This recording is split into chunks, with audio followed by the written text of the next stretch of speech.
কি আছে তো? নমস্কার, স্বাগত সিটিভিএনে। আপনাদের সঙ্গে রয়েছি আমি সুচিস্মিতা। শুরু করছি এডুকেশন অনলাইন।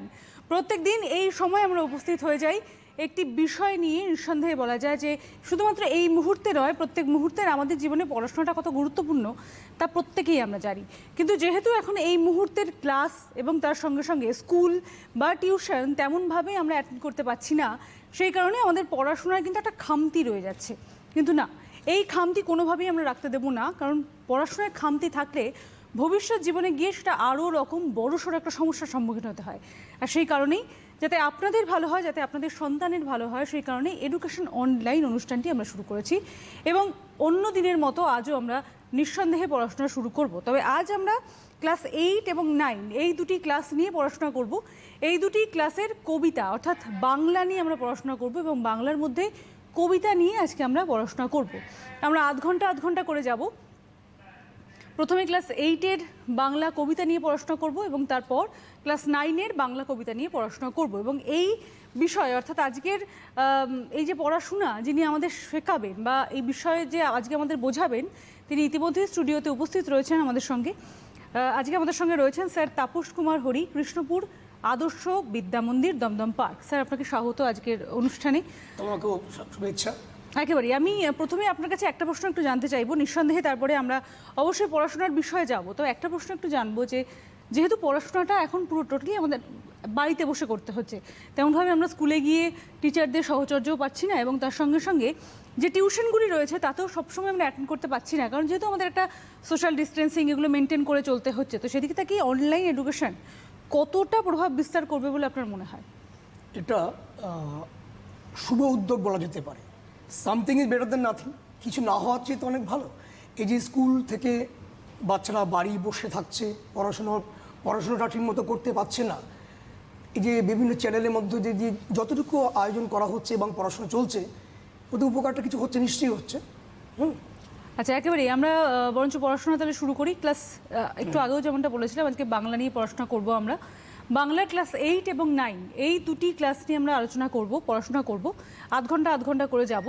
আর তার সঙ্গে সঙ্গে একটা বিশেষ কথা বলতেই হয়, যারা যারা তোমরা পড়াশোনা নিয়ে বা ক্লাস 8-9-এর এই বাংলা নিয়ে যারা জানতে চাইছো বা নিঃসন্দেহে পড়াশোনা করতে চাইছো বা কোয়েরি রয়েছে তোমাদের কিছু, তোমরাও কিন্তু অনায়াসে ফোন করতে পারো। দেখো, সরাসরি নাম্বার রয়েছে, সেই সরাসরি নাম্বারে তোমরা ফোন করতে পারো এবং জানতে পারো যে তোমাদের যা যা কোয়েরি রয়েছে সেই সমস্ত বিষয়ক। আমি একেবারেই স্যারের কাছে চলে যাব, তবে তার আগে একটু বলে দেবো যে আজকের আমাদের পড়াশোনার যে মূল বিষয় বাংলা, কিন্তু তাতে কবিতার আমরা কোন কবিতাটাকে নিয়ে এগোচ্ছি। আজকে প্রথমে আমরা ক্লাস 8 নিয়ে পড়াশোনা করছি। ক্লাস 8-এর দাঁড়াও অর্থাৎ কবিতাটির নাম দাঁড়াও, শক্তি চট্টোপাধ্যায়ের লেখা এই কবিতা নিয়ে আমরা যাব। কিছু প্রশ্ন নিঃসন্দেহে রয়েছে, অন্যান্য দিনের মতো আমরা কিছু প্রশ্ন সেট করেছি, আমরা সেই প্রশ্নে অবশ্যই যাব। তবে তার আগে স্যারকে একটুখানি বলবো, স্যার আপনি এই কবিতাটি একটুখানি বিস্তারিতভাবে বুঝিয়ে। প্রথমে যেটা বলবো, আমার প্রিয় ছাত্রছাত্রীরা নিশ্চয়ই বাড়িতে ভালো করে পড়াশোনা করছো। পড়াশোনা না করে কোনো উপায়ও নেই। অবস্থা ব্যবস্থা যেমন হচ্ছে আমাদের তেমনই চলতে হচ্ছে। আর বিষয় তো বাংলা, আগেই বলেছি। এবার আমরা সবসময় যেটা করি, মাতৃভাষা বাংলাকে আমরা একটু মানে দূরে দূরে রাখি। আমি সবসময় এই কথাই বলে থাকি, বিভিন্ন মঞ্চে বাতে বলেও থাকি আর কি, যে অবজ্ঞা করো না, বাংলাটাকে ছোট করে দেখো না। মাতৃভাষা তো, তাহলে কিন্তু আমরা ভবিষ্যৎ প্রজন্মের কাছে কোনো কৈফিয়ত দিতে পারবো না। যেমন করে অঙ্ক, ইংরাজি, বিজ্ঞান পড়াশোনা করছো, বাংলাটাও সমান গুরুত্ব দিয়ে পড়ো। বারবার বলবো, মাতৃভাষা মাতৃদুগ্ধের মতো। কিন্তু যদি বাংলাটাকে, বাংলা ভাষাটাকে ভালো করে আয়ত্ত করতে পারো, বুঝতে পারো, লিখতে পারো, তাহলে দেখবে অন্যান্য বিষয়গুলো তুমি খুব সুন্দরভাবে আয়ত্ত করতে পারছো।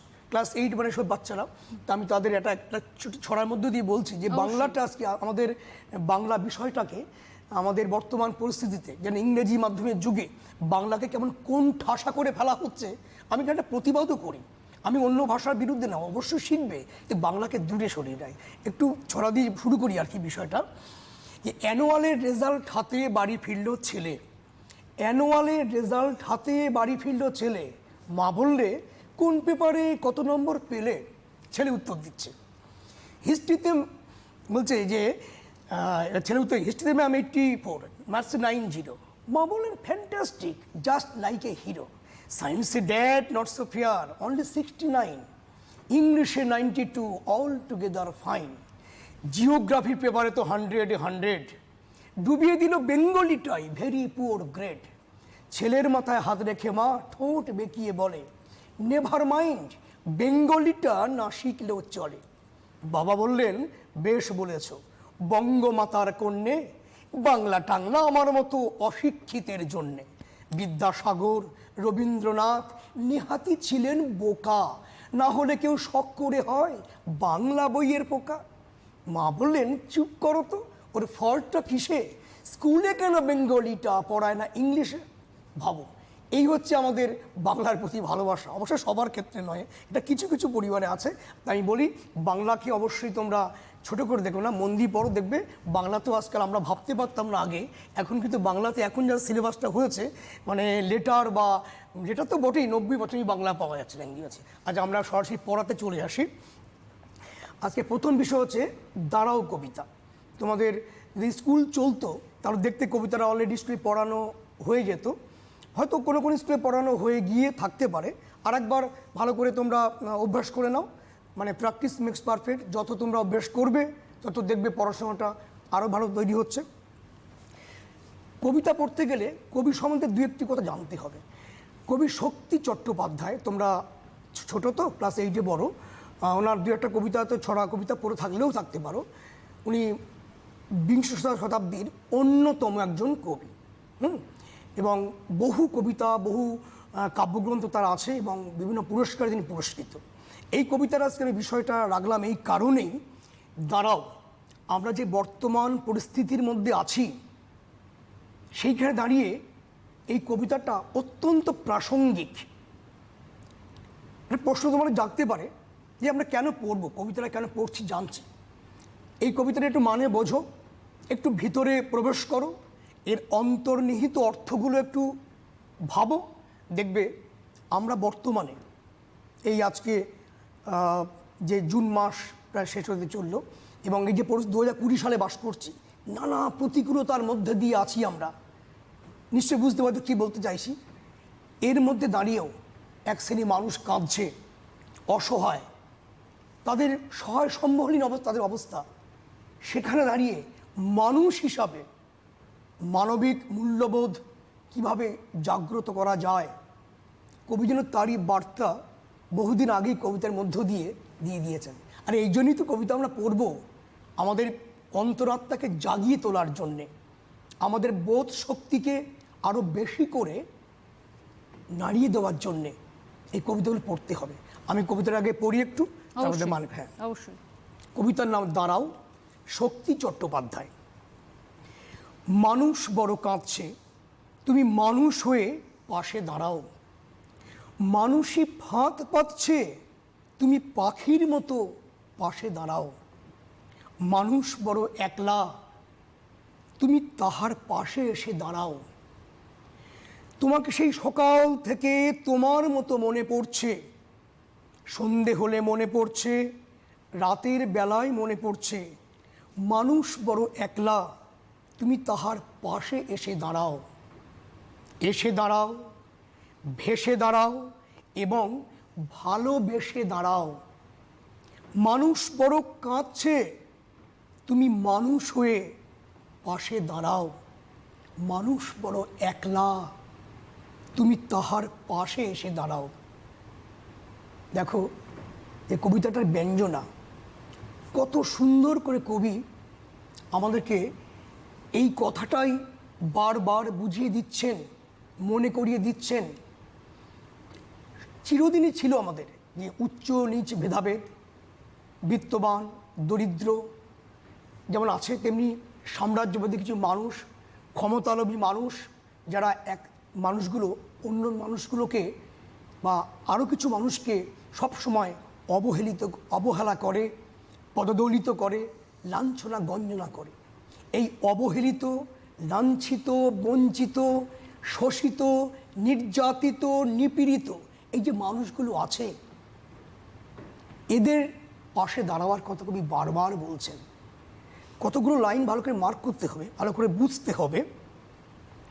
তোমার মধ্যে, তোমরা এখন ছোট, বয়স কম, তোমরা এই দেশকাল যেমন চলছে চলুক না, অসুবিধা কোথায় আমাদের ভালো হয়ে বাঁচতে, ভালো হতে। তাই আমরা কিন্তু অনেক বড় মন নিয়ে এগিয়ে যাব, অনেক উচ্চাকাঙ্ক্ষা থাকবে আমাদের, কিন্তু প্রত্যেকটি মানবিক মূল্যবোধ সম্পন্ন। আমরা মানুষের পাশে থাকব, মানুষের পাশে দাঁড়াবো, মানুষের সুখে দুঃখে আমরা তার হাতে হাত মিলিয়ে এক পথে চলব। এই বার্তা কিন্তু কবি এই কবিতার মধ্য দিয়ে বারবার বলতে চেয়েছেন। তুমি কি পাশে দাঁড়াও? কোন মানুষের পাশে দাঁড়াবে? না, যে মানুষগুলো অসহায়, নির্যাতিত, ঠিক খেতে পায় না, অনেকভাবে তারা বঞ্চিত, একটু যদি পাশে দাঁড়াতে পারি, তাদের মুখে একটু হাসি ফোটাতে পারি, তাহলে মনে হয় আমাদের মানব জন্মটা অনেকটাই সার্থক হবে। দ্বিতীয় যে পংক্তি দেখো, মানুষ ফাঁদ পাতছে, তুমি পাখির মতো পাশে দাঁড়াও। এই লাইন দিয়ে তোমাদের প্রশ্ন আসবে, প্রশ্নগুলো পরে আসছে, আমি আগে লাইনটা ভালো করে মানেটা বোঝো। মানুষই ফাঁদ পাচ্ছে, মানুষই হর্ষই আছে একটা, তাই মানুষ আমরা সবাই, তাহলে কোনো মানুষ ফাঁদ পাতে। আমরা ফাঁদ পেতে জন্তু জানোয়ার ধরি, পশু পাখি, এগুলো ফাঁদ পেতে ধরি। ফাঁদ জানো তো, সুতো বা খাঁচা টাইপের কিছু হয়, সেই ফাঁদ পেতে আমরা পশু পাখি জীবজন্তু ধরি। মানুষই ফাঁদ পাচ্ছে, মানুষকে ধরছে। এই কোন মানুষগুলো? দুটো মানুষে ভাগ হয়ে গেল। এক শ্রেণী মানুষ, ক্ষমতা লোভী মানুষ, সাম্রাজ্যবাদী শক্তি, উচ্চবিত্ত সম্পন্ন মানুষ, তারা কি করছে? আর এক ধরনের মানুষকে শোষণ করছে, পীড়ন করছে। তাই এই মানুষই ফাঁদ পাচ্ছে। তাই মানুষ হয়ে মানুষের দুঃখের কারণ হয়ে দাঁড়াচ্ছে। তোমার কি করতে হবে? আমাদের কি করতে হবে? না, তুমি পাখির মতো পাশে দাঁড়াও। কত সুন্দর কথা বললেন, পাখির মতো। কেন পাখির মতো? কেন? পাখিদের কোনো দেশকাল থাকে না, সীমাবদ্ধ গণ্ডি থাকে না। পাখিদের কোনো, এই যেমন বাংলাদেশ, পাকিস্তান, চীন, জাপান যে দেশ, পাখিরা কিন্তু অনায়াসেই সব দেশে ভালোভাবে বিচরণ করতে পারে। বিরাট মনের অধিকারী, অনেক বড় জায়গায় পাখিরা কিন্তু বিচরণ করে। ঠিক আছে, বড় মনের হতে হবে। পাখি যেমন ডানার উপর ভর করে, ডানার উপর বিশ্বাস রেখে ঘুরে বেড়ায়, তেমনি করে আমাকে পাখির মতো একটা মন অর্জন করতে হবে। ঠিক অমনি করে পাখি যেমন ডানা মেলে ডালে বসে, ডাল যদি ভেঙে যায় পাখি কিন্তু ভয় পায় না। কেন? তার বিশ্বাস আছে, তার ডানা আছে, পাখনা আছে। ঠিক তেমনি করে পাখির এই বিশ্বাসকে ভর করে তুমিও মানুষের পাশে এসে দাঁড়াতে হবে। তাই কবি বললেন, মানুষই ফাঁদ পাতছে, তুমি পাখির মতো পাশে এসে দাঁড়াও। মানুষ বড় একলা, তুমি তার পাশে এসে দাঁড়াও। একলা কেন? এরা কোন ঠাসা হয়ে পড়েছে, পিছিয়ে যেতে যেতে যেতে দেয়ালে পিঠ ঠেকে গেছে, অর্থনৈতিকভাবে, সামাজিকভাবে। তোমরা নিশ্চয়ই ক্লাস 8-এ 13-14 বছর বয়স, এই যে আমাদের যে করোনা চলছে, এর মধ্যে দেখলে লকডাউন চললো, দোকানপাট বন্ধ, কত মানুষের জীবিকার পরিবর্তন হয়ে গেল। আমি কবিতার স্বার্থে তোমাদের বোঝাবার জন্য বলছি। তোমরা দেখেছো, যে যা কাজ করছিল সে কাজ সে আর করছে না। সে পেটের জন্যে, রুটি রোজগারের জন্যে তার এই জীবিকাটা পাল্টে ফেললো। কেন? বাঁচবার জন্যে। অনেক ক্লাব বা অনেক সংস্থা খাবার বিতরণ করছিল, সেখানে আমরা ভাবি বিতরণ করলে বোধহয় কিছু ভিখারি বা খুব নিম্ন মানুষ, নিম্ন স্তরের মানুষ বোধহয় খাবারের লাইন দেয়। আমরা অনেক দেখলাম যে এরা সেই পর্যায়ে পড়ে না, এদের কাজ বন্ধ হয়ে গেছে, রুটি রোজগার বন্ধ হয়ে গেছে, তাই তারা খাবারের লাইনে চলে গেছে। তাই এক শ্রেণী মানুষ আছে। এখানে ভাগটা বুঝে নাও যে যখন মানুষ অসহায় হয়ে পড়লো, সম্বলহীন হয়ে পড়লো, তখন কিন্তু আরেক শ্রেণীর মানুষ কিন্তু পাশে দাঁড়াচ্ছে। আমাদের ওই মানুষগুলোকে দেখতে হবে, বুঝতে হবে। তোমরা ছোট, ভালো করে সমাজটাকে দেখবে, চারপাশে পরিবেশটাকে দেখবে, তাহলে কবিতাটা তোমরা অনায়াসে বুঝতে পারবে। আর কি না, পরে যে স্তবকে বলছেন, দেখো, তোমাকে সেই সকাল থেকে তোমার মতো মনে পড়ছে। এই তুমিটাকে, তোমাকে মনে পড়ছে। কবি কাকে মনে করতে চাচ্ছেন? মানবিক বোধে উদ্বুদ্ধ কবি, মানব প্রেমে জয়গানে কবি সবসময় মুখর। তিনি কবি সেই মুখটা খুঁজে বেড়াচ্ছেন, যে মুখটা, যে মানুষটা বিপদে আপদে মানুষের পাশে এসে দাঁড়ায়, নিজের কথা না ভেবে দশের জন্যে, দেশের জন্যে নিজেকে বিলিয়ে দেয়। কবি সেই মানুষটার কিন্তু খোঁজে সদা ব্যস্ত। তাই বলছে তোমাকে মনে পড়ছে, তোমাকে সেই মানুষটাকে মনে পড়ছে। কখন না সকাল সকাল সন্ধ্যে রাতে সব সময় তোমার কথা মনে পড়ছে। আর মানুষ পুরো একলা, যে পাশে কোন মানুষ একলা? যে মানুষগুলো পিছনে হাঁটতে হাঁটতে হাঁটতে দেয়ালে পিঠ থেকে গেছে, পিছন পিঠে যাওয়ারা তাদের জায়গা নেই, সেই মানুষগুলো পাশে এসে দাঁড়াও। দেখলে তো যে আমাদের করোনা চলছিল, এই আমফান যে ঝড়টা এলো, একটু গ্রাম বাংলা তোমরা তো, আমরা সবসময় বাইরে বেরোতে পারি না, কিন্তু টিভির দৌলতে বা খবরের কাগজের মাধ্যমে আমরা তো নিত্য নৈমিত্তিক খবরগুলো দেখতে পাচ্ছি। এক শ্রেণীর মানুষ কি অসহায় অবস্থায় আছে, তাদের ঘর দুয়ার সব ভেসে গেছে, বন্যার মতো ভেসে গেছে, খাবার নেই, শিশুগুলো একটু রুটির জন্যে হাত পেতে দাঁড়িয়ে আছে। বহু সংস্থা, স্বেচ্ছাসেবী সংস্থা পাশে দাঁড়াচ্ছে। কবি কিন্তু দেখিয়ে দিচ্ছেন যে এই যে কিছু মানুষ যেন অসহায় হয়ে পড়ে, আবার কিছু মানুষ কিন্তু পাশে এসে দাঁড়ায়। আমাদের ওই পাশে দাঁড়ানো মানুষগুলোর মতো হয়ে উঠতে হবে। আর কি কীভাবে দাঁড়াতে হবে? এসে দাঁড়াও, ভেসে দাঁড়াও, ভালোবেসে দাঁড়াও। আর একটা সুন্দর কথা উনি কই বললেন, শুধু দাঁড়াতে হবে না, এই দায়বদ্ধতা না, যেন তার মধ্যে ভালোবাসা থাকে।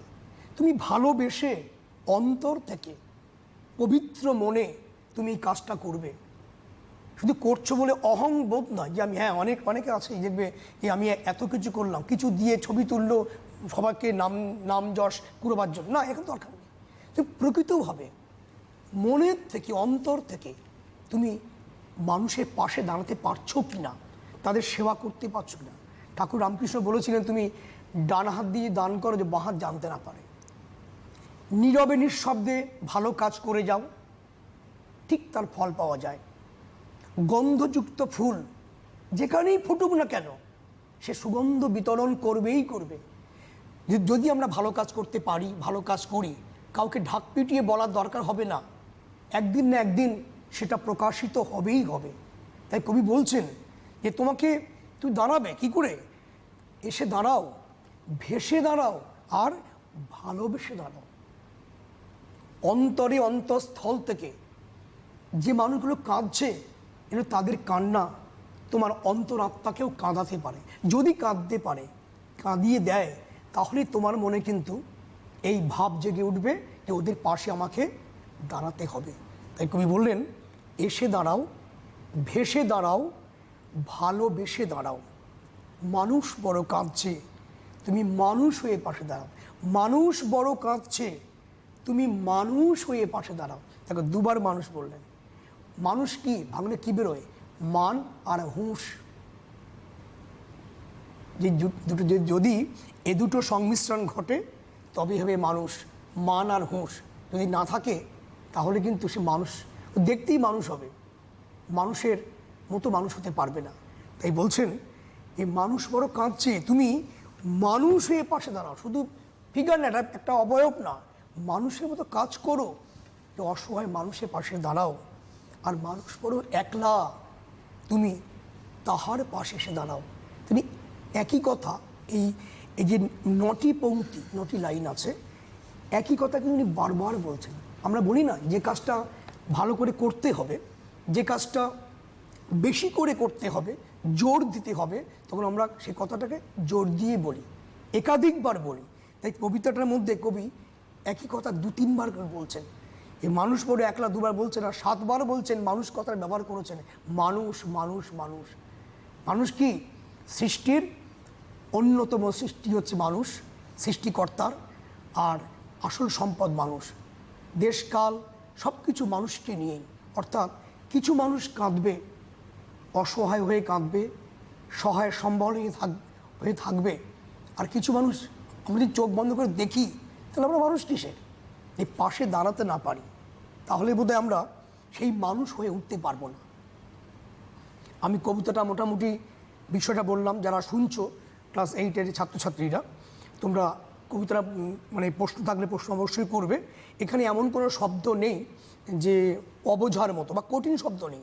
উনি খুব সহজ সরল, খুব সুন্দর সুন্দর, খুব সোজা সোজা শব্দ চয়ন করে এই কবিতাটা কিন্তু উনি রচনা করেছেন, এবং একটা ভীষণ ভালো বার্তা এবং একটা দামি কথা, খুব ভালো কথা কিন্তু মানুষের মধ্যে ছড়িয়ে দিয়েছেন। এবং খুব ভালো কবিতা, তোমরা সবে মানে অ্যাডোলেসেন্স, তোমরা 8 থেকে 9, 10 উঠবে, তোমাদের ঠিক বড় হওয়ার মুখে তোমরা বড় হতে যাচ্ছ, ঠিক সেই সময় এই মনোভাব সম্পন্ন এই যে সুন্দর মানুষকে নিয়ে এই কবিতাটা যে ক্লাস 8-এ পাঠ্য বইতে আছে, খুব অপূর্ব সুন্দর সিলেকশন, এবং তোমরা ওটাকে বোঝো, তাহলে দেখবে যাই ঘটুক না কেন মানুষের মতো মানুষ হয়ে ওঠার পক্ষে বোধহয় আমাদের খুব বাধা হবে না, যদি আমরা একটু ভালো কাজ করতে পারি।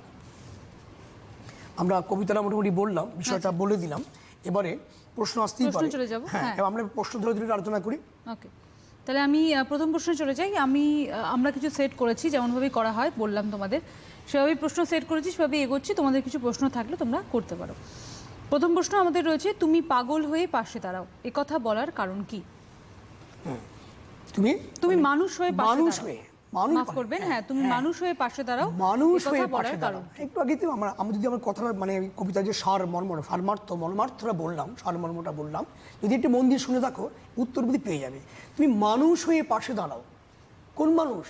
মান এবং হুঁশ, এই দুটোই দাঁড়াতে হবে। তুমি মানুষ হয়ে পাশে দাঁড়াতে পারলে কিন্তু ওই অবহেলিত, অবাঞ্ছিত যাদের বলি আমরা, সেই দলিত, নিপীড়িত, নির্যাতিত, নিষ্পেষিত মানুষগুলো পাশে দাঁড়াতে পারলে তারা কিন্তু একসময় উঠে দাঁড়াবে। একটু তাদের দিকে হাত বাড়াতে হবে। কিছু হাত, ভালোবাসার হাত, মানবিক মূল্যবোধের হাত, তাহলেই কিন্তু জিনিসটা ভালো হবে। ছোট ছোট উত্তর, মান 3 এগুলো। আচ্ছা, পরের প্রশ্নে আমরা চলে যাই। পরের প্রশ্ন রয়েছে, কবি পাখির মতো পাশে দাঁড়াতে বলেছেন কেন? আরেকবার বলে দিই, কবি পাখির মতো পাশে দাঁড়াতে বলেছেন কেন? পাখির মতো আগেই বললাম। পাখি কি? পাখিদের কোনো নির্দিষ্ট গণ্ডি থাকে না। আমরা কিন্তু ভারতবাসী, যদি আমরা পাকিস্তান বা বাংলাদেশ বা চীন, জাপান, আমেরিকা যেখানেই যাই না কেন আমাদের পাসপোর্ট লাগবে, আমাদের একটা বাধা কাজ করে। পাখিদের কিন্তু বাধা নেই, তারা কিন্তু অনায়াসেই কী করে শূন্যে বিচরণ করে এবং যখন তখন মন চাইলেই যেখানে সেখানে যেতে পারে, অর্থাৎ বড় মনে, বড় ডানার উপর ভর করে। তা কবি এই পাখিকে উল্লেখ করলেন, যেমন বড় মনের, যেমন তার ডানা মেলে উড়ে বেড়ায় দেশান্তরে, অনেক জায়গায় যেতে পারে, বা ডানায় সে যেমন শিশু তাদের বাচ্চাগুলোকে ডানার তলায় রেখে বাচ্চাকে মানুষ করে, ঠিক তেমনি করে পাখির মতো হয়ে তুমি এই অসহায় মানুষগুলোর পাশে এসে দাঁড়াবে। যিনি পাখিকে উনি উল্লেখ করলেন। আচ্ছা, পরবর্তী প্রশ্নে আমরা চলে যাব। মানুষই ফাঁদ পাচ্ছে, এ কথা বলার কারণ কি? মানুষ শব্দের সঙ্গে ই ধ্বনি যোগ করেছেন কেন? যে বললাম, মানুষ আর হর্ষই, মানুষই ধ্বনি, যে মানুষই ফাঁদ পাচ্ছে। দেখো, আমরা সবাই মানুষ, অথচ এক শ্রেণীর মানুষের হাতে আরেক শ্রেণীর মানুষ কি হচ্ছে? প্রতিনিয়ত নির্যাতিত হচ্ছে, পদদলিত হচ্ছে, অপমানিত হচ্ছে। তাহলে এই মানুষই আরেকজন মানুষকে, তা আমরা যদি আরেকটু ভালোকে ভাবি, আমরা গানেও যদি চলি একই কথা, মানুষ মানুষের জন্যে, জীবন জীবনের জন্যে, তাই না? বিখ্যাত গান আছে। তাহলে মানুষ মানুষের জন্যে, জীবন জীবনের জন্যে। তাহলে তাই যদি হয়, তাহলে মানুষই মানুষের জন্য ফাঁদ মানে কি? তাকে বন্দি করে, আমরা আগেই বললাম ফাঁদ বলতে একটা খাঁচা টাইপের, সে দড়ি হতে পারে, তারে হতে পারে, লোহার হতে পারে, তাই না? ফাঁদ পেতে আমরা আটকে রাখি। তাহলে এক শ্রেণী মানুষই কিন্তু আরেক শ্রেণী মানুষকে ফাঁদ পেতে বন্দি করছে, অপমান করছে, অত্যাচার করছে। এটা চলছে সবসময়, নিরন্তর, সৃষ্টির প্রথম থেকে চলছে। এই বিষয়গুলো কবিকে খুব ব্যথা দিয়েছে, কষ্ট দিয়েছে। একেবারে পরবর্তী প্রশ্নে আমরা যাবো, তবে তার আগে একটি ফোন রয়েছে, আমরা নিয়ে নেবো। হ্যালো, কে রয়েছো? হ্যালো ম্যাম, আমি পূর্ব বর্ধমান জেলা থেকে নবদ্বীপ বকুলতলা উচ্চ বিদ্যালয়ের ছাত্র কার্তিক ঘোষ বলছি। বলো। আমার প্রশ্নটি হলো, মানুষই ফাঁদ পাচ্ছে, ফাঁদ শব্দের অর্থ কি? এই কথার মধ্য দিয়ে কবি কি বোঝাতে চেয়েছেন? আচ্ছা, তুমি নিশ্চয়ই শুনছো, আমি অনেকবার কথা বললাম, আরেকবার তোমাকে বলে দিই। ফাঁদ বলতে যে বললাম যে পাখি বা জীবজন্তু ধরার যে কৌশল জিনিসটা, সে দড়ি হতে পারে, তার দিয়ে হতে ফাঁদ পড়ে, সে ফাঁদে ফেলে দেয়, আটকা পড়ে, বুঝতে পারছো? তার মধ্যে তাই এই ফাঁদ মানে কি, এখানে হয়তো মানুষের ফাঁদ তৈরি করে দিয়ে কৌশল করছে, কথা দিয়ে, তার ক্রিয়াকলাপ দিয়ে তাকে আটকে ফেলছে ফাঁদ দিয়ে। আচ্ছা, পরের প্রশ্নে আমরা চলে যাই। তোমার মতো মনে পড়ছে, এই পংক্তিটির অন্তর্নিহিত অর্থ কি? আরেকবার বলে দিই, তোমার মতো মনে পড়ছে, এই পংক্তিটির অন্তর্নিহিত অর্থ কি? ভিতরে অর্থটা কি? তোমার মতো কাকে মতো পড়ছে? তোমার মতো মনে পড়ছে, তুমিটা কে? তুমি সেই শ্রেণীর প্রতিনিধি তুমি সেই শ্রেণীর মানুষ যে মানুষটা মানুষের আপদে বিপদে পাশে এসে দাঁড়ায়, বিপদে ঝাঁপিয়ে পড়ে মানুষের সহায় হয়ে ওঠে। তুমি সেই শ্রেণীর মানুষ। তুমি তাই সকাল দুপুর সন্ধে তোমার কথা মনে পড়ছে। তুমি তো সেই প্রকৃতির মানুষ, তোমার উপর মানুষ ভরসা করতে পাখির মতো। তুমি বড় মন নিয়ে ডানার উপর ভর করে তুমি মানুষের পাশে এসে দাঁড়াবে। এই হচ্ছে তুমি, তোমার মতো মনে পড়ছে। আচ্ছা, আমাদের প্রশ্ন এখানেই শেষ হচ্ছে, অর্থাৎ ক্লাস 8-এর পড়ার প্রশ্ন আমরা শেষ করছি। আপনার কি কিছু আর বলার রয়েছে? না, কবিতা ছোট্ট কবিতা, 9 পংক্তির কবিতা, ছোট কবিতা, বক্তরা বলে দিয়েছি। আশা করি যারা শুনবে অবশ্যই বুঝতে পারবে। আর যেটা বলি বারবার, কবিতাটা ভালো পড়বে, লাইন তুলে প্রশ্ন হয়তো যত পারলে মুখস্থ করে নিও। সুন্দর কবিতা, যারা ছোট আবৃত্তি করো তোমরা মঞ্চে কবিতার আবৃত্তি করতে পারবে, এত সুন্দর কবিতা। একদম, আমরা পরবর্তী ক্লাসে অবশ্যই যাব, তবে তার আগে একটি ফোন রয়েছে, আমরা নিয়ে নেব। হ্যালো, কে রয়েছো? হ্যালো, আমি কুন্তল চন্দ্র, আমি গাঙ্গাটা উচ্চতর মাধ্যমিক বিদ্যালয় থেকে বলছি, নদিয়া জেলার। বলো বলো। আমার প্রশ্নটা হচ্ছে, মানুষ বড় একলা, তুমি তাহার পাশে এসে দাঁড়াও, এই পঙ্খটিতে 3বার ব্যবহার হওয়ার কারণ কি? বেশ, শোনো, আমি বললাম যে কবি যে কথাটা জোর দিয়ে বলতে হয়, যে কথাটা ভালোবেসে বলতে হয়, একটু বেশি বলছে। 3বার বলছে মানে কি, তোমাকে মাথায় মধ্যে ঢুকিয়ে দিচ্ছে, জোর করছে। মানুষ পুরো একলা। কোন শ্রেণীর মানুষ একলা? কারা? না, সেই অবহেলিত মানুষগুলো, অসহায় মানুষগুলো, নির্যাতিত, যারা খেতে পায় না, যাদের কিছু নেই, নিঃস্বরিক্ত মানুষগুলো। ওরা একলা, কিছু না পেয়ে পেয়ে সমাজ থেকে দূরে সরে গেছে, নিজেদের একলা ভাবতে শুরু করেছে। তাই তিনি বলছেন মানুষ পুরো একলা, ওই শ্রেণীর মানুষগুলো একলা। কিন্তু তুমি পাশে গিয়ে দাঁড়াও, তাহলে তারা একটু কী পাবে? তারা একটু সাহস পাবে, বুকে বল পাবে, বাঁচার আশ্বাস পাবে। জীবন শক্তির মূল মন্ত্র যে ভালোবাসা, সে ভালোবাসার স্বাদ পেলে তারা আবার জেগে উঠবে, ভালো হয়ে উঠবে। একেবারেই। আচ্ছা, আমরা 8ম শ্রেণীর পড়া এখানে শেষ করব, আমরা 9ম শ্রেণীতে যাব। তবে তার আগে আরও একটি ফোন রয়েছে, আমরা নিয়ে নেব। হ্যালো, কে রয়েছো? আমি সাগর মান্না বলছি, পূর্ব মেদিনীপুর থেকে। বলো। আমার প্রশ্ন হলো, ছন্নছাড়া কবিতায় গাছটি কিভাবে প্রাণের প্রতীক হয়ে দাঁড়িয়েছে? চলে গেছে। আচ্ছা, আচ্ছা শোনো, আজকে আমরা দাঁড়াও পড়ছি, তো এরপরে যখন ছন্নছাড়া কবিতা আসবো অবশ্যই তোমার উত্তর দিয়ে দেবো, ঠিক আছে? আজকে একটা বিষয় আলোচনা করলাম, একদিনই তো অনেকটা বলে বুঝতে পারবে না। আবার পরে ক্লাসে যখন পড়াবো নিশ্চয়ই তোমার প্রশ্ন উত্তর দিয়ে দেবো। একদমই, অবশ্যই তাই। তাহলে আমরা বরঞ্চ 9ম শ্রেণীতে চলে যাই স্যার। হ্যাঁ, অবশ্যই। একদম, আমরা 9ম শ্রেণীতে চলে যাই। আমি আবারও বলছি যে আজকে আমরা বাংলা নিয়ে পড়াশোনা করছি। 8ম শ্রেণীর পড়াশোনা শেষ করলাম আমরা, অর্থাৎ আজ কবিতা নিয়ে রয়েছে। ক্লাস 8-এর কবিতা আমরা পড়লাম, দাঁড়াও কবিতাটি আমরা পড়লাম। এবার আমরা 9ম শ্রেণীতে চলে যাব। 9ম শ্রেণীতে আমরা খেয়া কবিতাটি পড়ব, বিশ্বকবি রবীন্দ্রনাথ ঠাকুরের লেখা। তার লেখা কবিতাটি স্যার নিঃসন্দেহে তোমাদের বোঝাবেন। তার আগে তবু একবার বলে দিই, যারা আজকে লাইভ অনুষ্ঠান দেখতে পাচ্ছ তারা দেখো, অবশ্যই তাদের কিছু প্রশ্ন থাকলে অবশ্যই তোমরা করতে পারো। যারা দেখতে পাচ্ছ না, কোনো কারণে মিস করে গেছো বা মিস করে যাচ্ছ, তাদেরকে বলি চিন্তার কিচ্ছু নেই। এই সমস্ত সম্প্রচার তোমরা CTVN অর CN এই দুটি চ্যানেলের যে ফেসবুক পেজ রয়েছে সেখানে গেলে পরেই তোমরা দুটি অনুষ্ঠানে দেখতে পাবে, এবং একবার নয় বারবার, যতবার তোমরা দেখতে চাও ততবারই দেখতে পাবে। এবং তার সঙ্গে তোমরা ইউটিউবেও কিন্তু এই অনুষ্ঠানটি আবারও দেখতে পাবে। স্যার, আমরা পরবর্তীতে চলে যাই। আমরা এই মুহূর্তে 9ম শ্রেণী নিয়ে পড়াশোনা করব। 9ম শ্রেণীর কবিতা নিয়ে পড়ব, খেয়া, বিশ্বকবি রবীন্দ্রনাথ ঠাকুরের খেয়া।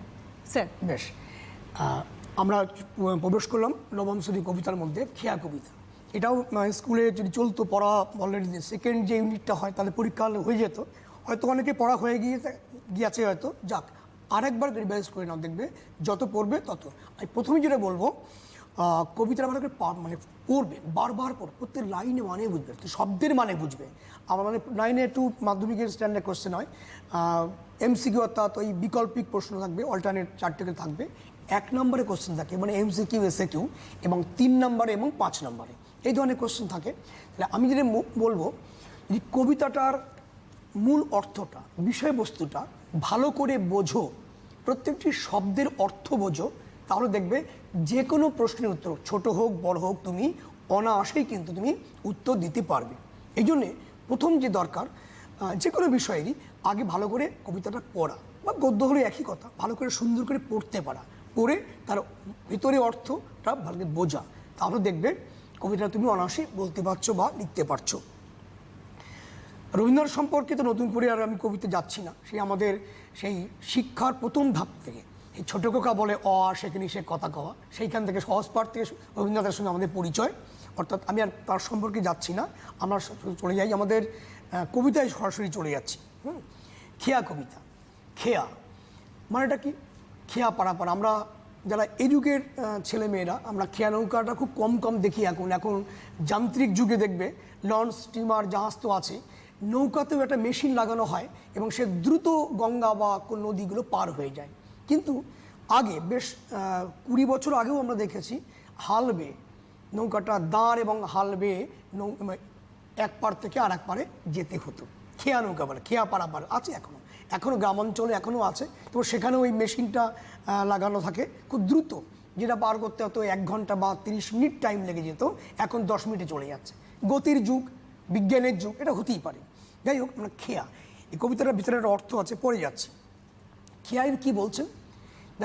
দুপারে 2 গ্রাম, মাঝখানে নদী। এই খেয়াটা কি করে? সকাল থেকে অনেকবার, দিনের মধ্যে অনেকবার সে খেয়াটা এপারের লোক ওপারে, ওপারের লোক এপারে যাতায়াত করে। এইভাবে চলছে। এতে কি হয়? দুপারের মধ্যে একটা মেলবন্ধন, ভাব বিনিময়, এগুলো চলে। যদি খেয়া নৌকাটা না পারাপার করতো বা না চলতো, তাহলে কি হতো? দুপারে মানুষ বিচ্ছিন্ন হয়ে থাকতো। আচ্ছা, আমি কবিতাটা পড়ি, তা বুঝতে পারবে। খেয়া নৌকা পারাপার করে নদীর স্রোতে, কেহ যায় ঘরে, কেহ আসে ঘর হতে। 2 তীরে 2 গ্রাম আছে জানাশোনা, সকাল হইতে সন্ধ্যা করে আনাগোনা। পৃথিবীতে কত দ্বন্দ্ব, কত সর্বনাশ, নূতন নূতন কত গড়ে ইতিহাস। রক্ত প্রবাহের মাঝে ফেনাইয়া ওঠে, সোনার মুকুট কত ফুটে আর টুটে।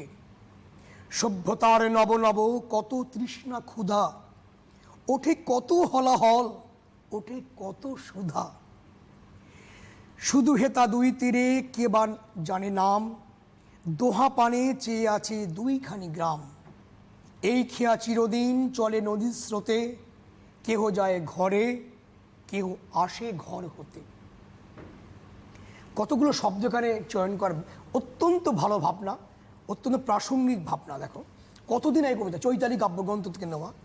চৈতালি কেন? বেশিরভাগ কবিতা কবি ওই চৈত্র মাসে রচনা করেছিলেন, তাই কবিতাকে কাব্যগ্রন্থের নাম চৈতালি।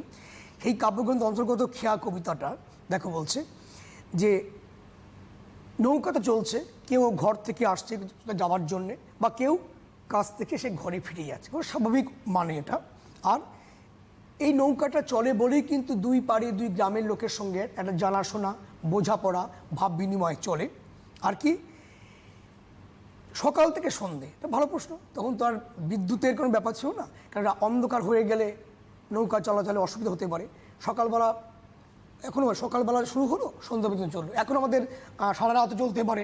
এখন যেহেতু মানে আলোর ব্যবস্থা আছে বা আরও বিজ্ঞানের নানা রকম উপকরণ আছে বলে আমরা অনেক কিছু ওভারকাম করতে পেরেছি, কিন্তু তখন তো ছিল না। তাই সকাল থেকে সন্ধে পর্যন্ত মানুষও তাই, সন্ধে হয়ে গেলে বাড়ি বাইরে যেত না, তাই সকাল থেকে সন্ধে পর্যন্ত কিন্তু এরা যাতায়াত করত। এরপরে লাইনটা খেয়াল করে দেখো, পৃথিবীতে কত দ্বন্দ্ব, বানানটা দয় বয় দন্তান্নয় দফলা, দ্বন্দ্ব বানানটা খেয়াল করো। দ্বন্দ্ব মানে মিল হয়, আবার দ্বন্দ্ব মানে ঝগড়া, অশান্তি, মারামারি, কাটাকাটি। কত সর্বনাশ, নূতন নূতন কত গড়ে ইতিহাস। রক্ত প্রবাহের মাঝে ফেনাইয়া ওঠে, সোনার মুকুট কত ফুটে আর টুটে। এই 4টে পংক্তি ভালো করে মার্ক করো, ভালো করে দেখো, মানে বোঝো। রবীন্দ্রনাথ একটা কবিতা বলেছেন যে ওরা কাজ করে, যে যা কিছু হোক না কেন, মেহনতি মানুষ, খেটে খাওয়া মানুষ, শ্রমজীবী মানুষ, ওরা কিন্তু কাজ করে চলে। আর ওরা কাজ করে চলে বলেই কিন্তু সভ্যতা তত্তরিয়ে এগিয়ে চলেছে। তাই নৌকা কিন্তু, এই খেয়া নৌকা কিন্তু পারাপার চলছে। পৃথিবীতে কত অঘটন ঘটছে, যুদ্ধ, বন্যা, দাঙ্গা, অশান্তি নিত্য ঘটছে। আবার বর্তমান পরিস্থিতি আমরা যা 9 একটু বড়, 15-16 বছর বয়স তোমাদের হয়েছে, 14-15 বছর বয়স। তোমরা দেখো, তোমাদের চোখের সামনে আমরা তো ঘরবন্দি হয়ে রয়েছি, চারপাশে একটা হানাহানি কাটাকাটি পরিবেশ তোমরা নিশ্চয়ই টিভিতে বা পেপারে দেখতে পাচ্ছ। ঘটছে, সব কিছু হচ্ছে, তার মধ্যে কিন্তু আবার যারা কাজ করে তারা ঠিক কাজ করে চলেছে। এই কাজ যদি থেমে যেত, তাহলে কিন্তু সৃষ্টি ধ্বংস হয়ে যেত, আমরা এগোতে পারতাম না, আমাদের সভ্যতাও অচল হয়ে যেত। তা বলছে কত দ্বন্দ্ব, কত সর্বনাশ, কত নতুন ইতিহাস ঘটছে, কত ইতিহাস চাপা পড়ে যাচ্ছে, কত ইতিহাস নতুন নতুনভাবে ডানা মেলে দেখা দিচ্ছে। এর মধ্যে কি রক্ত প্রবাহের মাঝে ফেনাইয়া ওঠে, অর্থাৎ যুদ্ধ, দাঙ্গা, মৃত্যু, হানাহানি, কাটাকাটি এগুলো থাকবেই, আছেই, ঘটছে নিয়মিত। আমরা তো তার বর্তমান সাক্ষী। আবার কত কি না সোনার মুকুট কত কারো মাথায় উঠছে, কারো মাথা থেকে খসে যাচ্ছে। কি মানে এক সাম্রাজ্যের উত্থান আর এক সাম্রাজ্যের পতন। মুকুট মানে হচ্ছে মাথায় যে মুকুটটা পড়ে আর কি, অর্থাৎ যে সিংহাসনে বসছে, অর্থাৎ ক্ষমতার দাসত্ব করছে বা ক্ষমতার লোভী হয়ে বসছে সঙ্গেতে। তো কী হচ্ছে, কেউ ক্ষমতা পাচ্ছে, আবার কারো ক্ষমতা হারিয়ে যাচ্ছে, কারো মাথায় মুকুট উঠছে, কারো মাথা থেকে মুকুট খসে পড়ছে। তাই সোনার মুকুট কত ফুটে আর টুটে, ফুটে মাথায় ফুটছে বা শোভা পাচ্ছে, টুটে মানে মাথা থেকে পড়ে যাচ্ছে।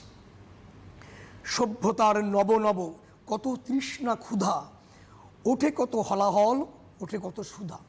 হলাহল মানে বিষ, সুধা মানে অমৃত। এই তৃষ্ণা ক্ষুধা, আমরা তৃষ্ণা পেলে জলপান করছি, ক্ষুধা পেলে খাবার খাচ্ছি। ক্ষুধা তৃষ্ণা তো অনেক রকমই হয়। আগ্রাসী ক্ষুধা, সাম্রাজ্যবাদী ক্ষুধা হচ্ছে না আমি অন্যের সাম্রাজ্য, অন্যের রাজত্ব দখল করব, অন্যের ক্ষমতাকে আমি করায়ত্ত করব, আমি একেশ্বর হব, অধীশ্বর হব, এই পৃথিবী আমার কথায় চলবে। ইতিহাসে তোমরা পড়ে দেখেছো, এরকম বহু ইতিহাসে বহু তার সাক্ষী আছে। বহু রাজা মহারাজা তারা এই ক্ষমতার বলিয়ানে কি কাণ্ডটাই না করে গেছে। এ তৃষ্ণায় ক্ষুধা চিরকাল ছিল, আছে এবং থাকবে।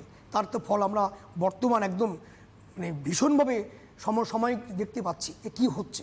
তাই এই যে বলছে তৃষ্ণা ক্ষুধা, মানুষের লোভ, লালসা, অন্যের সাম্রাজ্যকে নিজে করায়ত্ত আনার যে প্রচেষ্টা এগুলো থাকবেই। এর জন্য কি হচ্ছে, কত মানুষের প্রাণ চলে যাচ্ছে, আবার কিছু ভালো হচ্ছে, অনেকে ভালোবাসার মন্ত্রে আপন করে নিচ্ছে। এগুলো চলছে, আমাদের সমসাময়িক এই ঘটনাগুলো পরপর চলেই যাচ্ছে। সব কিছু ঘটছে, শুধু হেতা দুই তীরে কে বা জানে নাম, দোহা পানে চেয়ে আছে দুইখানি গ্রাম। কিন্তু সেই গ্রাম বাংলায় সেই নদী, সেই তার আপন ছন্দে আপন বেগে নদী বয়ে চলেছে, এবং মাঝি মাল্লারা তারা সেই গানের সুরে সুরে নৌকাও বেয়ে চলেছে, এবং তাদের কাজ নিত্য নৈমিত্তিক যে কাজ, দুপারের লোককে আনাগোনা করা, পারাপার করে দেওয়া, এটা কিন্তু তারা চালিয়েই যাচ্ছে। এই খেয়া চিরদিন চলে নদীর স্রোতে। এই খেয়াটা কি করছে, চিরকাল অনন্তকাল ধরে এই খেয়া চলেছে, চলতে থাকবে। কেহ যায় ঘরে, কেউ আসে ঘর হতে, অর্থাৎ কেউ ঘরে ফিরে আসছে, আবার কেউ ঘরে যাচ্ছে, এটা তো চলবেই। এটা তার মানে কী বলতে চাইছে, যে কাজ, কর্মই ধর্ম, আমাদের কাজ করে যেতে হবে। খেয়া যেমন নিরবিচ্ছিন্নভাবে অনন্তকাল ধরে সে তার কর্মে সদা অটল অচল, ঠিক তেমনি করে যারা শ্রমজীবী মানুষ, মেহনতি মানুষ, খেটে খাওয়া মানুষ, তারা কিন্তু এই কাজ করেই চলে। আর এই কাজটা করে চলে বলেই কিন্তু সভ্যতা এত সচল, এত প্রগতিশীল এইভাবে চলেছে। রাষ্ট্রের যে মানে পংক্তিটা, কেহ যায় ঘরে, কেহ আসে ঘর হতে। স্বাভাবিক, কেউ অত নৌকা পার হয়ে এসে কোনো কাজে আছে, কোনো আত্মীয় বাড়ি যাচ্ছে, আবার কেউ কাজ সেরে বা অন্য বাড়ি থেকে নিজে বাড়ি ফিরছে। এটা একটা অর্থ।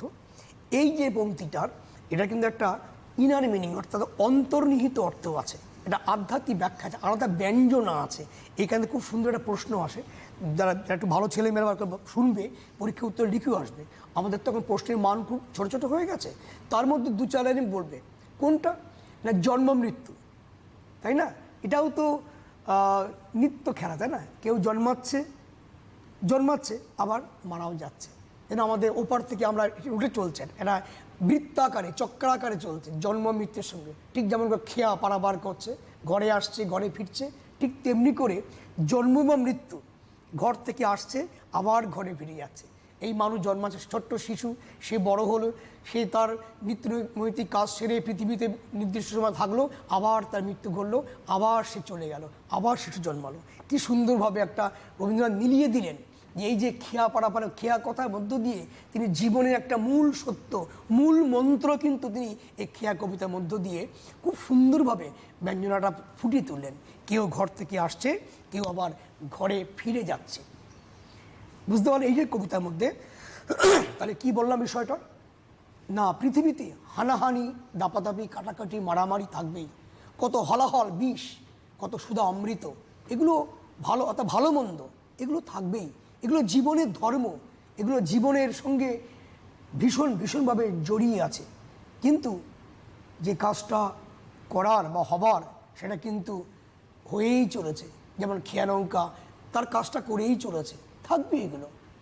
কখনো এক সাম্রাজ্যের মাথায় মুকুট উঠছে, সেই সাম্রাজ্যের পতন ঘটছে, আবার নতুন সাম্রাজ্য গড়ে উঠছে। এটা ইতিহাস তো চিরকালই হয়ে আসছে, এখনও হচ্ছে, ভবিষ্যতেও হবে।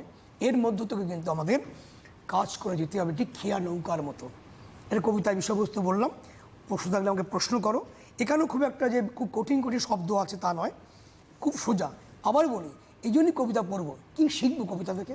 আমরা কবিতা থেকে জীবনের যে মন্ত্র, জীবনের পথকে প্রশস্ত করে দেয়, আমাদের ভাবনাকে, আমাদের বোঝবার শক্তিকে, বোধ শক্তিকে জাগ্রত করে, উন্মিলিত করে, উচ্ছ্বসিত করে। তবেই কবিতা বলবো। যদি কবিতা ভালো করে বুঝতে পারো, তাহলে তুমি দেখবে অনেকটা তোমার চোখের সামনে দৃষ্টিটা প্রসারিত হয়ে যাচ্ছে। অবশ্যই। আচ্ছা, স্যার বুঝিয়ে দিলেন পুরো বিষয়টি। এবার আমরা আবারও প্রশ্নে যাচ্ছি। আজকে আমাদের প্রথম প্রশ্ন খেয়ার থেকে রয়েছে। সোনার মুকুট কত ফুটে আর টুটে, কবি সোনার মুকুট বলতে কি বলতে চেয়েছেন, তার পরিণতি এরূপ কেন? সোনার মুকুট মানে আমি সাধারণত আমরা দেখি রাজা মহারাজা আগে, এখন না মন্ত্রী বা এখন যে গণতান্ত্রিক পদ্ধতির নেতা মন্ত্রীকে মুকুট পরেন না, কিন্তু রাজা মহারাজা ইতিহাসে কী দেখেছি আমরা? রাজা সিংহাসনে বসে আছেন, মাথায় মুকুট পরে আছে, এটা আমরা দেখে থাকি। মুকুট অর্থাৎ মুকুট, সোনার মুকুট অর্থাৎ একটা ক্ষমতার প্রতিপত্তি, তার সাম্রাজ্য বা তার যে আধিপত্য, তার একটা প্রভাব থেকে যায়। সোনার মুকুট কি বলছে?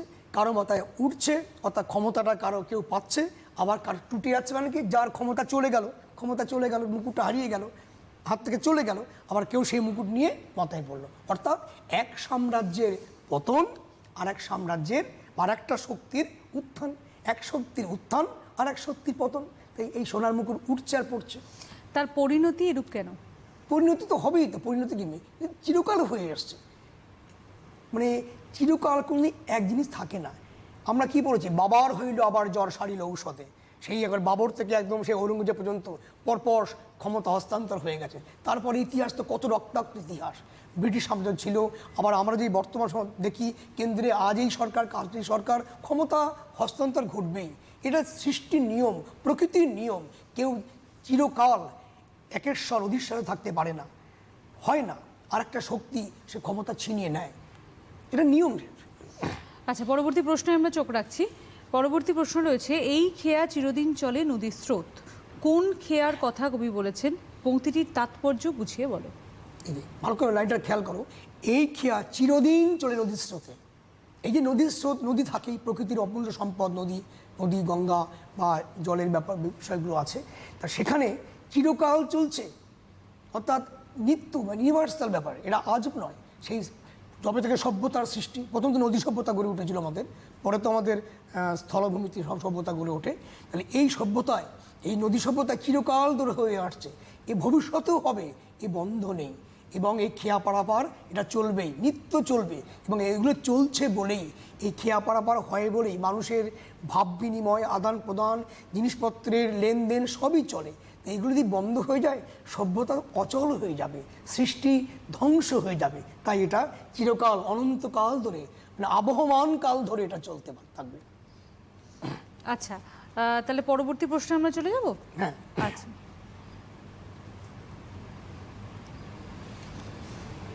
আচ্ছা, আমাদের পরবর্তী প্রশ্ন হলো, রবীন্দ্রনাথ ঠাকুরের খেয়া কবিতাটির মর্মার্থ ব্যাখ্যা করো। এটাই ভাববস্তু, এটা পাশে বড় কোশ্চেন, এটা মর্মার্থটা। ওই যে আসল কথাটা কি, কবিতার উনি লাইন তুলে বললেন, আসল কথাটা কি? খেয়া যে দুটো অর্থ হয়, যে আগে বললাম, উনি আগে সাধারণভাবে ভেবে নাও যে খেয়া নৌকা পারাপার করছে, মানুষ যাতায়াত করছে। মানুষ কেন, পণ্য, বিভিন্ন জিনিসপত্র যাতায়াত করে, এটা সাধারণ মর্মচক্রে, আমরা চর্মচক্রে দেখছি, এটা ঘটছে চিরকাল ধরে, এটা চলে আসছে। এটা আমাদের খেয়া নৌকার সাধারণ অর্থ। মর্মার্থ কি, ভিতরের অর্থ কি? আগেই বললাম যে শেষ লাইনে বলা আছে যে কেউ যায় ঘরে আর কেউ হয় ঘর হতে। অর্থাৎ ওই যে জন্ম মৃত্যুর ব্যাপারটা আছে, এটা হচ্ছে কবিতায়, এটা হচ্ছে অন্তর্নিহিত অর্থ। কবি এই খেয়ার মধ্য দিয়ে উনি জীবনের একটা মূল সত্য, চিরন্তন একটা সত্যকে তুলে ধরলেন, যে শিশু জন্মাচ্ছে, আবার সেও বৃদ্ধ হচ্ছে বা যে কোনো কারণেই মারা যাচ্ছে, সে আবার যেন ঘরে ফিরে যাচ্ছে, আবার নতুন করে শিশু জন্মাচ্ছে। অর্থাৎ এই মর্মার্থটা, অর্থাৎ কী করছে সে, এই যাওয়া এবং আসা, ঘরে ফেরা এবং ঘর থেকে বেরিয়ে আসা যেমন করে হয়, ঠিক তেমনি করে খেয়া নৌকা যেমন দুপারকে মিলিয়ে দেয়, দুপারে মানুষকে তাদের ভাব বিনিময়, ভালোবাসা, জিনিসপত্র, শিক্ষা দীক্ষা সব কিছু মিলিয়ে দেয়, যে না হতো বিচ্ছিন্ন হয়ে যেত। তাই বলছেন এই খেয়া যেমন মিলিয়ে দিচ্ছে দুপারকে, ঠিক তেমনি করে সৃষ্টির এই যে জীবন মৃত্যুর একটা চক্রাকারে বৃত্তাকারে চলছে, এইভাবে কিন্তু সৃষ্টিও এগিয়ে চলেছে। আচ্ছা, পরবর্তী প্রশ্নে আমরা চলে যাব। খেয়া নৌকা কখন যাত্রী পারাপার করে? এটা 1 নম্বরে কোশ্চেন। কবিতা লাইনে বলা আছে যে যে সকাল হইতে সন্ধে করে আনাগোনা, এটা এটা এটা 1 নম্বর কোশ্চেন থাকে, সকাল থেকে সন্ধে। যারা ভালো করে টেক্সট পড়বে কখন করে, মানে আগেই বললাম তখন তো বিদ্যুতের ব্যবস্থা ছিল না, আলোচনা না, আর তা বাদেও গ্রামাঞ্চলে এখনও হয় সকালবেলা শুরু হয় 6টা থেকে সন্ধ্যে 6টা-7টা পর্যন্ত, আর রাত হলে আর চলে না, তখন নানা রকমের প্রতিকূলতা দেখা যায়। তো সকাল থেকে সন্ধ্যে পর্যন্ত কিন্তু এই খেয়া নৌকাটা পারাপার করে। পরবর্তী প্রশ্নে চলে যাব আমরা। নদীর দুই তীরে কি আছে? নদীর দুই তীরে কি আছে? এটা 1 নম্বরে, বোধহয় এটা এমসিকিউ হতে পারে। কি আছে? কবিতা বলে দুই পারে 2 গ্রাম আছে, এগুলো 1 নম্বরে কোশ্চেন। যারা ভালো করে টেক্সট পড়বে তারা কিন্তু এই উত্তর দিতে পারবে, খুব সোজা উত্তর এগুলো। 2 পারে 2 গ্রাম আছে, এই 2 গ্রামে মানুষ আছে, এই মানুষগুলোকে লোকে খেয়া পারাপার করে। এখানে এমসিকিউ আছে, মানে বৈকল্পিক প্রশ্ন 4টে করে অপশন থাকতে পারে, আবার 1 নম্বরে আর 3 এবং 5 বড় প্রশ্ন থাকবে। আচ্ছা, খেয়া শব্দের অর্থ কি? 4টে দেওয়া হয়েছে, 4টে অপশন দেওয়া হয়েছে, তার মধ্যে পাল, মাঝি, নদী, নদী পারাপার, নৌকা। নদী পারাপারে নৌকা, কোনটা হবে? হ্যাঁ, এবার বলছে খেয়া, এটা হচ্ছে এই বৈকল্পিক এমসিকিউ কোশ্চেন, 4টে অপশন থাকবে, এটা বুঝে লিখলে বলো প্রশ্নটা কত সোজা প্রশ্ন হতো। কি খেয়া আগেই বললাম, খেয়া কি? নদী পারাপারে নৌকা, কি সেটাকে খেয়া বলছি আমরা। আরও 3টে দেখো মানেগুলো মিলছে না, এগুলো একটু একটু ভালো করে বুঝলেই উত্তরগুলো দিতে পারবে। এটা টিক মারলি বা ক খ গ ঘ যেটা সঠিক উত্তর, সেখানে দাগ দিলে উত্তরটা পেয়ে যাচ্ছে তোমরা। আচ্ছা, পরবর্তী আরও একটি রয়েছে। সুধা শব্দের অর্থ কি? গরল, মিষ্টি, অমৃত, মিলন। বললাম কি, হলাহল মানে বিষ, আর সুধা হচ্ছে অমৃত, অমৃত বা সুধা, যেটা দেবতাদের দেখতে থাকে আর কি, ভালো জিনিস। এই কবিতার মধ্যে কি, হলাহল মানে বিষ আর অমৃত মানে সুধা, তো অমৃত ভালো জিনিস। আর 3টে উত্তর হবে না। এই আমি 4 রকম প্রশ্নই দিয়েছি, মানে এমসিকিউ আছে, এসএকিউ আছে, ছোট শর্ট কোশ্চেন, আর এই 3 নম্বর এবং 5 নম্বর কোশ্চেন। আচ্ছা, আমাদের প্রশ্ন এখানেই শেষ, সময়ও প্রায় শেষ হয়ে এসেছে, একদম খুব সামান্য হাতে সময় রয়েছে। আপনি কি স্টুডেন্টদের কিছু বলতে চান? আমি আবার বলি, তোমাদের এই যে ঘরবন্দি হয়ে আছো, মনটাকে বন্দি করো না। তোমরা কিন্তু ঠিক নিয়ম, স্কুল যদি নাও হয়ে থাকে, তোমরা সকাল সন্ধ্যে দুপুরবেলা কিন্তু ভালো করে পড়াশোনা করো।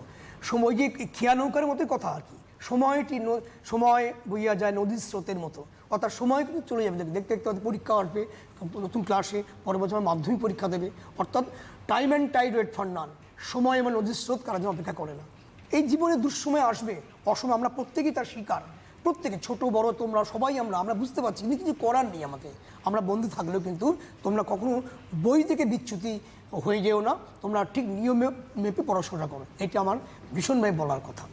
একদমই। এবং তার সঙ্গে সঙ্গে বারবার করে টিচাররা যেটা বলছেন যে পাঠ্য বইটিকে ভালো করে পড়ো, তাহলে ছোট প্রশ্ন থেকে শুরু করে বড় প্রশ্ন, যেরকমভাবেই প্রশ্ন আসুক না কেন, তোমাদের পক্ষে উত্তর দেওয়াটা কিন্তু অনেকটাই সোজা হয়ে যাবে। কারণ আমরা প্রত্যেকেই জানি যে সবসময় কিন্তু পাঠ্য বই পড়াটা হয় না, বা অনেক সময় সাজেশনের দিকে তাকিয়ে আমরা পাঠ্য বই পড়ি না, কিন্তু পরীক্ষার হলে গিয়ে যখন ছোট প্রশ্ন আসে বা একটু ঘুরিয়ে প্রশ্ন আসছে বলে, সেটা কিন্তু আমাদের পক্ষে অসুবিধা হয়ে যায়।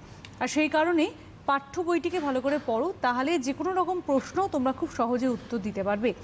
এবং তার সঙ্গে সঙ্গে তোমাদেরকে বলবো যে আজকে কিন্তু আমরা বাংলা নিয়ে পড়াশোনা করলাম, এবং স্যার যেমনটা বললেন যে বাড়িতে বসে থাকলেও, তোমরা বাড়িতে থাকলে পরেও পড়াশোনায় কিন্তু অবশ্যই মনোযোগী হতে হবে।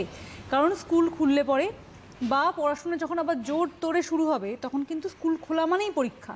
তাই পরীক্ষা যাতে ভালো করে দিতে হয়, অর্থাৎ পরীক্ষায় যাতে ভালো নাম্বার আসে, সেই চেষ্টা আমাদের প্রত্যেককে করতে হবে। এবং স্কুল খোলার সঙ্গে সঙ্গে সিলেবাস শেষ করা বা পরীক্ষার এই যে হুড়োহুড়ি, তার মাঝখানে পড়ে নাম্বারটা যেন কম না হয়, সেটা আমাদের প্রত্যেকের খেয়াল রাখতে হবে। কারণ স্যার যেমনটা বললেন যে 8-9 মানে কিন্তু একদম মাধ্যমিকের দোরগোড়ায় চলে আসা।